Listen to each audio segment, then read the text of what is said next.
Hello বন্ধুরা, আমি প্রিয়া আর আমার চ্যানেল ক্রাফটার প্রিয়াতে তোমাদের সবাইকে স্বাগত। আজকে আমি তোমাদের সাথে শেয়ার করব খুব সুন্দর একটি স্বস্তিক চোকার। তো তার জন্য আমি এখানে ছোট্ট একটি কার্ডবোর্ড কেটে নিয়েছি গোল করে, আর এখানে এরকম একটা দড়ি নিয়ে নিয়েছি। তারপরে দড়ি নিয়ে এরকমভাবে পেঁচিয়ে পেঁচিয়ে হাতের সাহায্যে পেঁচিয়ে পেঁচিয়ে নিচ্ছি। ভালো করে পেঁচিয়ে নিতে হবে। তারপর আমি এই কার্ডবোর্ডটার মধ্যে বসিয়ে ভালো করে গোল করে রাউন্ড টাইপের করে নেব, যেমন কার্ডবোর্ডের শেপটা আছে পুরোটাই পেঁচাবো। আর আমি এখানে আঠা ইউজ করেছি, ফেভিকল।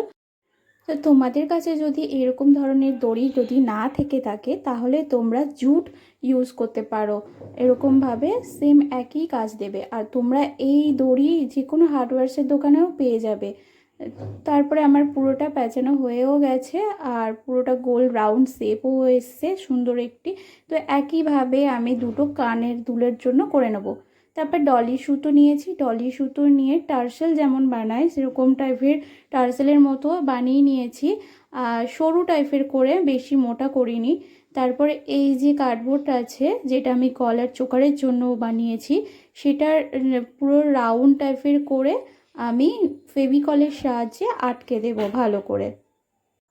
কাঁচির সাহায্যে আমি এটা কেটে কাট করে নিয়েছি। আর এর দুটো যে জয়েন্ট মুখ আছে সেটা আমি ফেভিকল দিয়ে ভালো করে আটকে নিয়েছি। তো একইভাবে আমি কানের দুলেও করে নিয়েছি ডিজাইনটা। তারপরে এখানে আমি ক্লে নিয়েছি, ক্লে নিয়ে হালকা পাউডার নিয়ে হাতের মধ্যে ভালো করে মিক্সড করে নিচ্ছি ক্লেটা। আর ক্লেটা ভালো করে মিক্সড করতে হবে।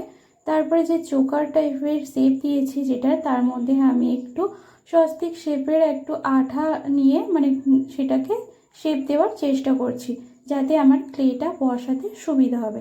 তারপর অল্প মতো ক্লে নিয়ে লম্বা করে নিয়েছি, হাতের সাহায্যে লম্বা করে নিচ্ছি।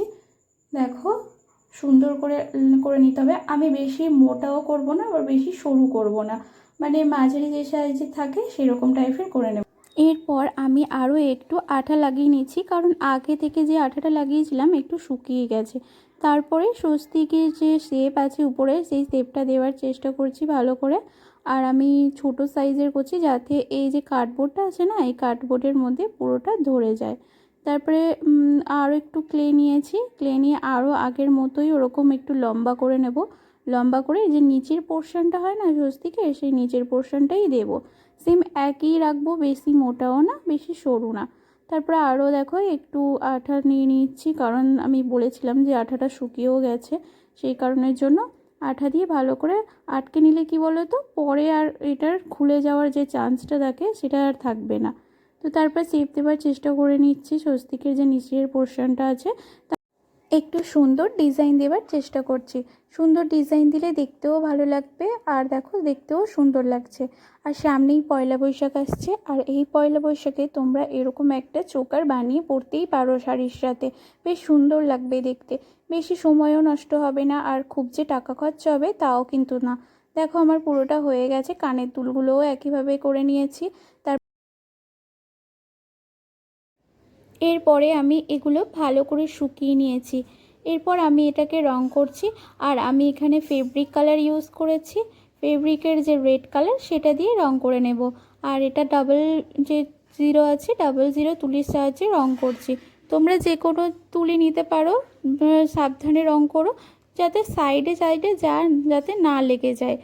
তারপর আমি পুরোটা রং করে নেব ভালো করে, যে সাইডে সাইডে যাতে হোয়াইট কালার যাতে না দেখতে পাওয়া যায়, ক্লের যে কালারটা আছে সেই কালারটা।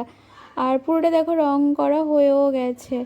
আমি ভাবছি এই যে চোকারটা না, এটা বানিয়ে পয়লা বৈশাখে আমি আমার মাকে গিফট করব। আর সেমভাবে আমি দুটো কানের দুলও করে নিয়েছি। তারপরে কম্পাস আছে, কম্পাসের সাহায্যে আমি দু সাইডে দুটো ছিদ্র করে দিয়েছি। আমার সামনে কম্পাস ছিল তাই আমি কম্পাস দিয়ে করে নিচ্ছি। তোমরা সূচের সাহায্যেও করে নিতে পারো। ছিদ্র করার হয়ে গেছে। আর এই যে টার্সেল আছে, টার্সেল আমি বানিয়ে নিয়েছিলাম। এরপরে একদিন ভিডিওতে আমি তোমাদেরকে টার্সেল কিভাবে বানাই সেটা বানিয়ে দেখাবো। তারপরে যে জামরিং আছে, জামরিংয়ের সাহায্যে আমি টার্সেলটা আটকে দিচ্ছি ভালো করে, টার্সেলের মধ্যে দিয়ে আর ভালো করে আটকে দিচ্ছি। আর এই যে কটন বলগুলো আছে, কটন বলগুলো আমি নিজে হাতে বানিয়েছি। আমি একদিন তোমাদেরকে কিভাবে কটন বল বানাই সেটা বানিয়ে দেখাবো। কটন বল প্রথমে রেড দেব, তারপরে আমি হোয়াইট দেব।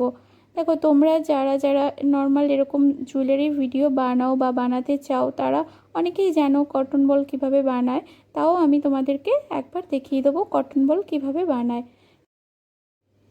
এরপর আমি এখানে এই যে টার্সেলের যে লাস্টের দিকটা আছে সেখানেও একটা আমি কটন বল, হোয়াইট কালারের কটন বল দিয়ে দিচ্ছি, যাতে দেখতে একটু ভালো লাগে আর একটু ডিজাইনও লাগে দেখতে। তো তারপরে এখানে আমি একটা গিট আটকে নিয়েছি, দু সাইডে দুটো করে গিট আটকে দিতে হবে ভালো করে, যাতে না কটন বলটা ওই যে চলে যায় ভিতরের দিকে। তো এরপরে আমি যে দুটো কটন বল আটকেছিলাম সেখানেও একটু গিট আটকে দিচ্ছি। আর হ্যাঁ, আর একটা কথা, আমার ওই যে ভয়েস দেওয়ার সময় অনেক সাইডে সাইডে আওয়াজ হচ্ছে, প্লিজ ইগনোর করো, কারণ আশেপাশে অনেক বাচ্চা আছে, তো অনেকে আছে, তো তারা অনেক আওয়াজ করছে আর আমার কিছু করার নেই, তার মাঝেও আমাকে ভিডিওতে ভয়েস দিতে হচ্ছে। এরপরে আমি চোকারের যে ব্যাক সাইড আছে সেই ব্যাক সাইডে আমি ফেভিকল লাগিয়ে নিয়েছি, যাতে না কার্ডবোর্ডটা দেখতে পাওয়া যায়, তার উপরে একটু কাপড় আটকে দিচ্ছি। তো কাপড় আটকে দিলে কি বলো তো, কার্ডবোর্ডটা দেখতেও পাওয়া যাবে না আর সুন্দরও লাগবে ব্যাক সাইডটা দেখতে। তো আমি একইভাবে যে কানের দুলেও করে নেব, যেমনভাবে চোকারে করেছিলাম। তো কানের দুলের মধ্যেও আমি ফেভিকল আটকে ওখানে কাপড় আটকে দেবো। তো তোমরা অনেকেই আছো যারা ভিডিও দেখো কিন্তু ভিডিওতে লাইক করো না, চ্যানেলটা সাবস্ক্রাইব করো না, প্লিজ চ্যানেলটাকে সাবস্ক্রাইব করে দিও, কারণ তোমরা তো জানো একটা ভিডিও করতে কত সময় লাগে, তারপরে ভয়েস দিতে হয়, তারপরে এই আশেপাশের অনেক আওয়াজ সব মেনটেন করে করতে হয়। তো প্লিজ ভিডিওটা পুরোটা দেখো আর স্কিপ করো না, আর প্লিজ চ্যানেলটিকে সাবস্ক্রাইব করে দিও আর ভিডিওটিতে একটা লাইক দিয়ে দিও, আর একটা লাইক দিলে তো বেশি কিছু ক্ষতি হবে না। তো আজকের মতো টাটা।